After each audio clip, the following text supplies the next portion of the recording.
चिंटू, चिकनी चमेली आणि हिरवा साप ही कोणती गोष्ट नाहीये, तर राजकीय नेत्यांनी एकमेकांवर टीका करायला वापरलेले हे शब्द आहेत. काल अहिल्यानगरमध्ये एमआयएमची सभा पार पडली. या सभेतनं एमआयएमचे नेते इम्तियाज जलील आणि वारिस पठाण यांनी भाजप नेते नितेश राणेंवर तोफ डागलेली. नितेश राणेंचा कुणी चिंटू तर कुणी नेपाळी असा उल्लेख केला. मात्र त्याला आता मंत्री नितेश राणेंनी जोरदार प्रत्युत्तर दिलं. दोन पायावर आल्यास स्ट्रेचरवर जाशील असा थेट इशारा पठाण यांनी राणेंना दिला. त्यावर आता नितेश राणेंनी देखील टीकेची जोड उठवली.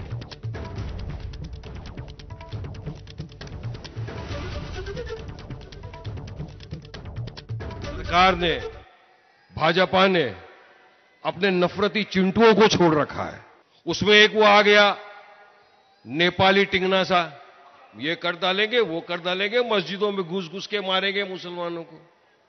अब तो चैलेंज भी कर दिया था मैंने, आजा बेटा मस्जिद में, आएगा तू दो टांग पे मगर जाएगा इंशाल्लाह स्ट्रेचर के ऊपर, बोल दिया था.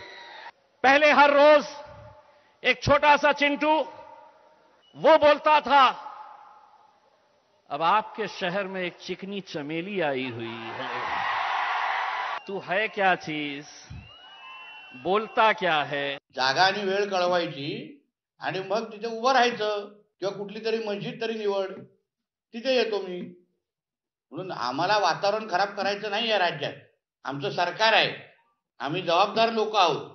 म्हणून धमक्या देणार आहे ना, वारिस पठाणला सांगेन की तुला माहिती आहे नितेश राणे काय चीज आहे म्हणून, नुसतं जिभेनी वळवळ करू नको. म्हणून मी सुरुवातीला काय बोलू, भोकनेवाले कुत्ते काटते नाही, आणि हे तर नसबंदीवाले पिल्लावळ आहे. तर एमआयएमचे कार्यकारी अध्यक्ष फारुख शब्बीर यांनी गोपीचंद पडळकरांवर निशाणा साधलाय. राज्यामध्ये 4-5 साप आहेत, त्यातला एक मंगळसूत्र चोर आहे अशी टीका त्यांनी केली, ज्याला गोपीचंद पडळकर यांनी प्रत्युत्तर दिलंय. महाराष्ट्र में आप देख रहे होंगे 3-4 पिट्टों को काम दिया गया है जहर उगलने का. कौन कौन है? एक वो नेपाली है, नेपाली. एक तोतला है, तोतला. एक मंगलसूत्र चोर है और चौथा यहां वाला है. यहां वाले का तो जवाब दे दिए. अब असद साहब को लेकर हम लोग कोकण भी जाएंगे इंशाल्लाह, वो नेपाली का हिसाब बराबर करने के लिए. ये जो 4 पिल्लू है जो नफरत पेर रहे हैं. तुम्ही लाखोच्या संख्येनं जिहादी एकत्रित आला तरी सुद्धा तुम्ही अहिल्यानगर हे नाव पुसून काढू शकत नाही.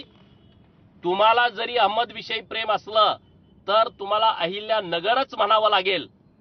या महाराष्ट्रामध्ये छत्रपती संभाजीनगर, अहिल्यानगर आणि ईश्वरपूर या नावांचा ज्यांना ज्यांना त्रास होतोय ते देशाच्या विरोधातले आहेत, देश विघातक आहेत आणि हिंदू विरोधी आहेत.